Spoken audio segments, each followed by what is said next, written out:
Hello there, and welcome back to War Thunder, and welcome to a gameplay in the B-17, and this might not be the most fleshed out gameplay and not the most edited one, but it's a gameplay from the very start to the very finish, and I want to improve the win ratio of allied teams.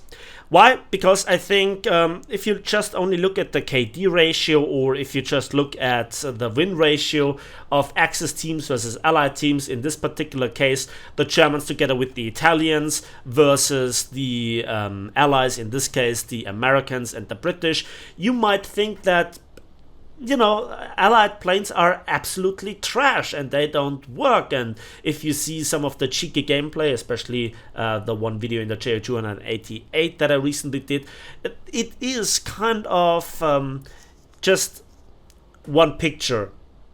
It is just one frame of an entire movie.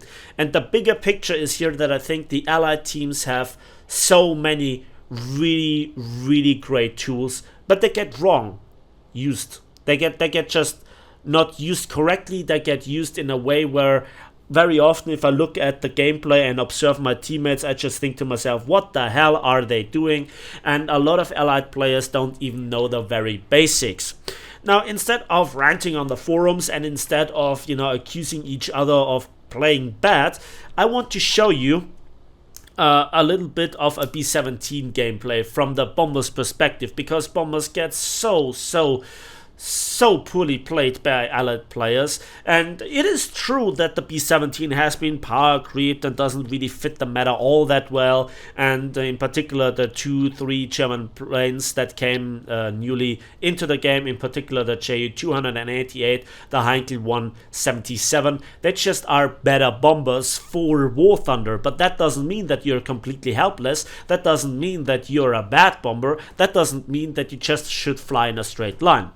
So, point number one, I use here the cloud cover and I do not directly approach the bombing points, because obviously this is the most obvious spot where German fighters or interceptors will go and just look for Allied bombers.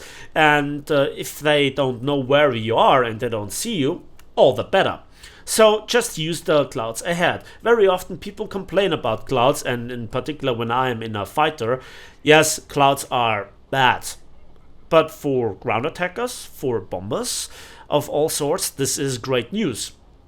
The next thing is I use excessively here the minimap, I use the radar, and I just keep track of where my teammates are going, what kind of teammate is going where. There you can see two B-17s, one is going for the left and one is going for the middle bombing point after they have already dropped the first one. And so now I'm chiming in because I'm quite sure that the cloud cover is also over the enemy airbase and the enemy bombing points. And also very important is here keeping track of the speed and the altitude. Currently I'm doing it wrong because I have let the autopilot taken over. So if I go into a different view, then the pilot will level out the plane for itself. And if you don't really climb, if you fly directly in a straight line, keeping your level, keeping your altitude, then you will be significantly faster by 10 to 30% easily, and that makes a difference in a rather heavy bomber. So again, I observe here now my teammates, and I'm constantly looking around, and I hear some enemy planes, but I don't know where they are. So I now want to just keep track of them if anybody goes close. And there is already the first thing that I want to point out about my attackers. Go for light pillboxes, 50 cals and 20mm can easily deal with them. Now the 84 and the F4U7, one of the greatest fighters in the game at that battle rating, they just waste their ammunition and time with artillery and AAA positions, which are completely pointless. They are literally pointless, because if you destroy them, they will not cost the enemy team points. And this is what will decide this game, believe it or not. Instead, they should focus on the light pillbox. Every destroyed light pillbox would bleed the enemy team's 100 tickets, and that would be nice. So here, again, I hear a plane. I think that I hear a plane. But I'm about to go to the bombing point, and this is very often the most critical point where then an enemy fighter obviously pops out of nowhere. I'm looking around and I saw that this B-17 was driven off by a fighter, so now I have to bomb the base. So I was the second bomber. Very often it is very good to be not the first bomber and to just let the others do their work, which they surely will do. Then we drop 4 1,000-pound bombs. Normally it would be 3 500-kilogram bombs be enough, but it's just that extra little bit where you have to sacrifice another bomb. And there I saw, or to be a bit more precise, I heard the roaring engines, and there BF-109 Z came out of nowhere. And now I'm diving again into the cloud cover because we were right at the edge. And then I tried to get rid of my last 2 bombs on the enemy airfield. So it would be quite hilarious to dive bomb here German Ju-280As with a B-17, but he will be repaired before my bombs drop, so I give up on this plan. And I get, well, the safe bomb drop in. Now, this is just for getting some extra civil line and RP, but not too much. In hindsight, I could have played even better, but it's just always the situation. You don't know how the game develops. Again, I have the feeling, and my spider senses are tingling, that there is an enemy fighter nearby. And now I need to do 2 things. First of all, I can use the bombs while they drop as a drone, where it then goes under the cloud cover so I can spot the enemy. Nice, a Ju-288 has crashed, that's always nice. And there you can see the pitiful damage that 2 1,000-pound bombs do. And there I heard him. I pull up, go out of his attack run line, and yeah, there he goes. He probably has heard me in the clouds, and I have heard him as well. So now a few nice things happen, and now please listen. After I shut down my engines.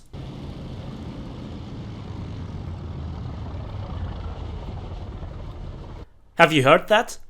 I was rigged for silent running, like in the Battle of Kitomir in Star Trek The Undiscovered Country. Honestly, I was in silent running, and he has lost me. And I don't hear him anymore, so I know he's far away enough. And I need to slow down for the descent anyway, but I'm not right confident that I'm in the safe zone. And so I delay here a little bit, turning on the engines again, but eventually I will do it in just a moment. Yeah, there we go. And now I want to go back to my base. And so that probably could have saved me, because now he has no idea where I was going. And because he assumed with his orientation, from his perspective, that if I would have gone in a straight line, he should have heard me, right? And even if you do this at very high altitude with the condensed trails or vapor trails, they are not visible then if you cut your engine, so again a further advantage. This will not help you in every single game, and there are games where there's obviously no cloud cover or it's too far away for you, but if it is just at hand, why not use it, and why not use it properly? So I kind of outplayed him here a little bit, and that put a smile on my face, and I think this is more valuable for me personally as a bomber player than getting here an extra kill, but getting them damaged. So again, I shut down here the engines because now I need to start my descent, and I thought for a moment that I heard something again, so again going for silent running. But then I heard nothing, and so I restarted the engine in just a few moments. So I think that this is the first step for surviving, for being a part later game, and for also not costing your team another, how should I say, another points or tickets, whatever. Currently I see that a lot of my team is going for the airfield, repairing and rearming, refueling. And I think that this is great. So there are still people alive. So now let's talk about here the attackers. And I think this is a very, very, very important thing to repeat it over and over again. An 84 Skyraider, an F7F, an F7, an F4U Corsair, those planes, regardless if they have 50 cals or 20 millimeters, are just perfectly suited for absolutely wrecking here the enemy ground units, and they just can simply strafe the light pillboxes, which are rather soft targets. Not just only give they you more RP and more civil lines, but they also will cost the enemy team 100 points per kill.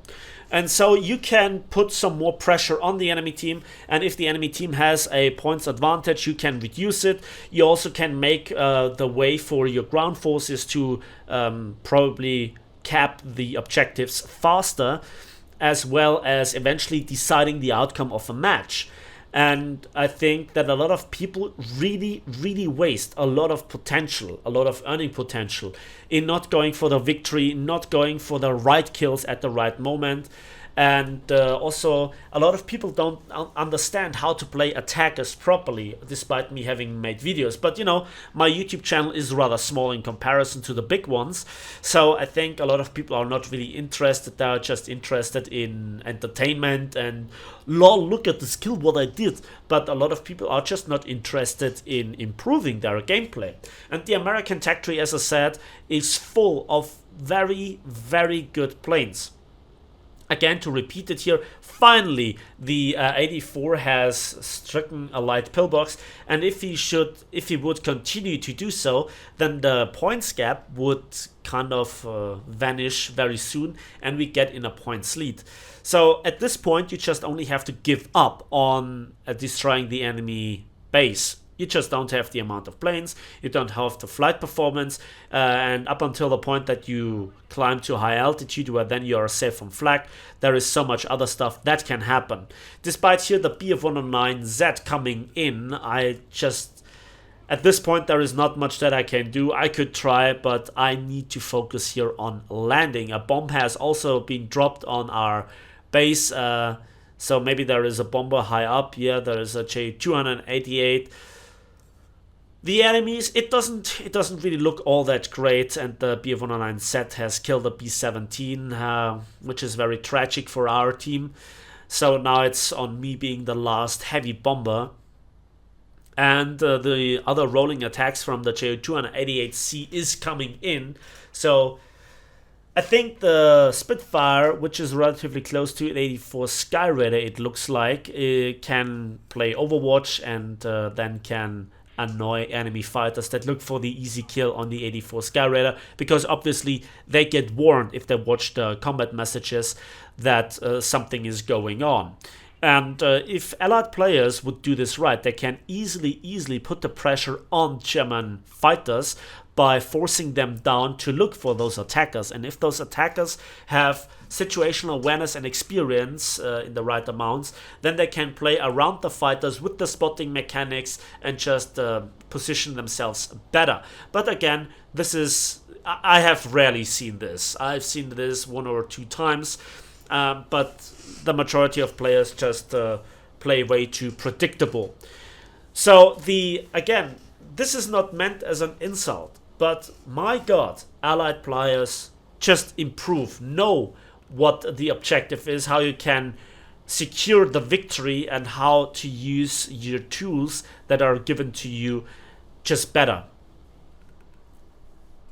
I've done multiple gameplays of this sort, and I think that it can be done. It obviously doesn't work every single time, and it doesn't work in every single scenario, but a lot of people are not even trying. There are bomber pilots that are flying in a straight line despite being under attack, and even a little bit of course adjustment can throw off the aim from an enemy fighter that risks the stall out in order to get the guns on you. So he has very bad opportunities to get the aim right, and if you then do a maneuver, he just hangs in the air for that, and you just can fly away, and by the time he comes into your vicinity again, you then can shoot him down with 50 cals. So there is the J288, and I try to nail him, but at this distance I only get 1 hit in eventually. Yeah, there it is, and yeah, he has dropped my base again. The question is, what is he doing now? Because now I'm spotted, but the Bf-109Z has flown away. The Spitfire finally nailed the Tau 152C3, and now the Ju-288 is coming back for more. I intend now to destroy pillboxes with the 6 1,000-pound bombs. They are perfectly suited for them. I have a good amount of bombs, let's put it that way. And yeah, then I see that our base gets dropped another time, or again, and now I'm doing something very curious. I'm shortening the distance on purpose to the Ju-288, and let's see how this works out for him, because he now cannot do the same attack run like swooping with high speed, and he's smoking. That reduces his flying capabilities quite a lot, and there I get the first hits in. And he has only 13 millimeters. German 13 millimeters are really bad. They do damage, but they don't set stuff on fire like my 50 cals do. And both engines are on fire. What a beautiful picture. Yeah, there, go away with your pay to win thing. And we got the kill on the Ju-288.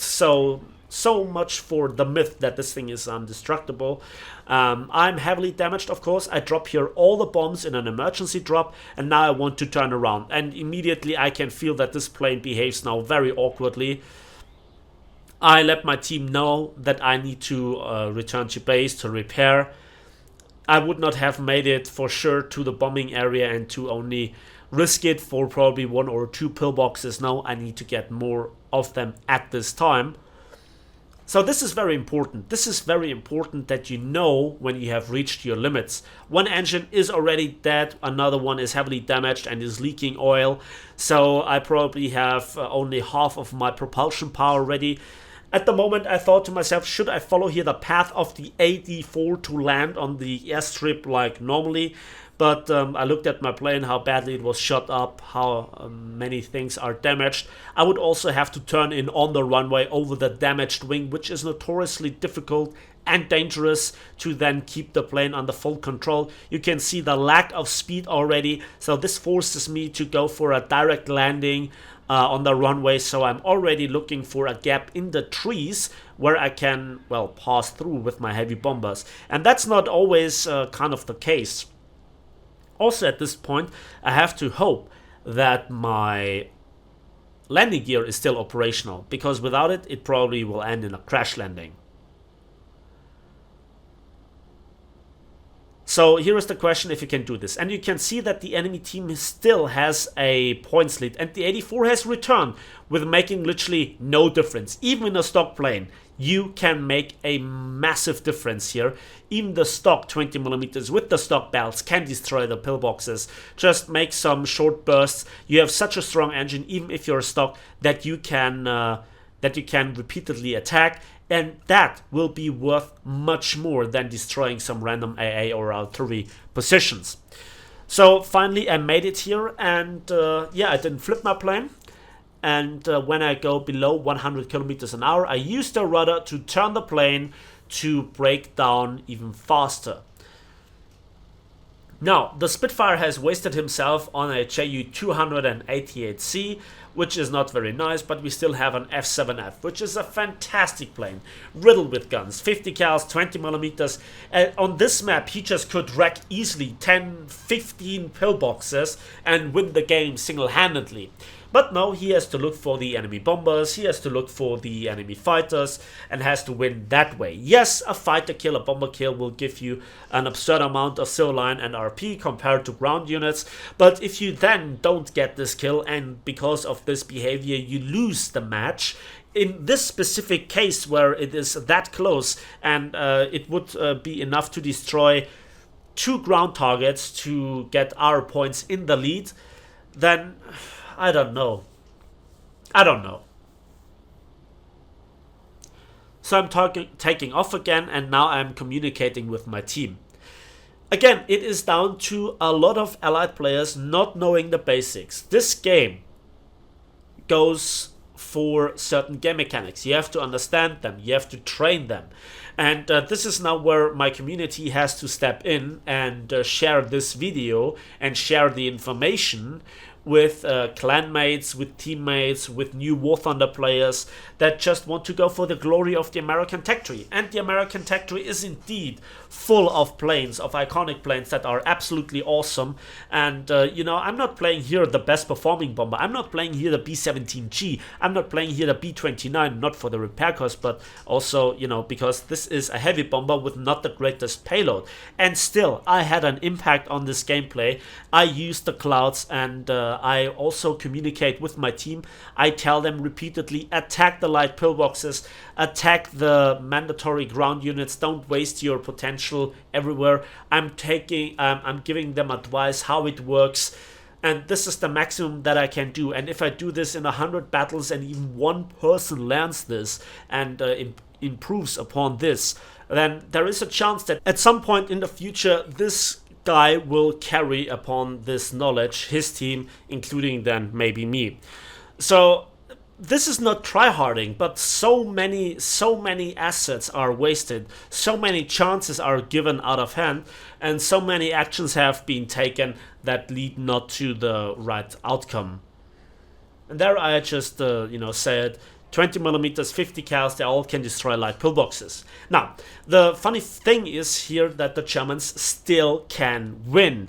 I think that it is entirely possible that the Spitfire can be intercepted and shot to pieces by a well-played Ju-288, in particular if the Spitfire pilot thinks that he is in a Spitfire and therefore impossible to kill, and oh look, it's just a bomber. I've demonstrated this myself, and the same can be said for the Spitfire. And on top of this, the Ju-288, if he has landed, if he has bailed out and just readjusted his bomb load, also can easily destroy the ground units. So you know, the points are not really that different, and if he destroys 5 ground units, then that's it for us. And there's also an auto tick down of the tickets at some point. So I don't know what this 84 is currently doing. I don't know what the Spitfire is going for. Maybe for the vehicles that appear after 15 to 20 minutes, I'm not quite sure. And yeah, you can destroy them easily with machine gun fire, and that helps. But the points advantage that you gain from the light pillboxes being destroyed, where you use the same amount of shells, rockets, etc. upon them, is so much greater than for the vehicles. And there are just only 3 spots for those vehicles. And there you can see the 84 is using some missiles, some rockets, and they could be easily been used to destroy the light pillboxes. So this is not the most insane carry gameplay, I know, but I'm playing here one of those planes that is considered obsolete, power creeped, not fit for the manner, and just being harassed by German fighters with their awesome performing 20 and 30mm mine shells at the moment. And yes, you're right, this plane has problems. This plane needs a little bit of a readjustment. Maybe you give it even a higher bomb load, whatever the reason for that might be. And I don't know if you have noticed it, but I dropped the bomb a bit earlier than before it went into my crosshair, and I landed a direct hit on the light pillbox. And trust me when I say it, I can do this from 5 kilometers up as well. So this is where we finally got the kills and necessary to bleed the tickets, and eventually it were my teammates destroying the light vehicles with machine gun fire, etc. And with a tech tree bomber, not a premium one, but with a premium account and a 10% RP booster, I got 56,000 silver lines and nearly 10,000 modification research points.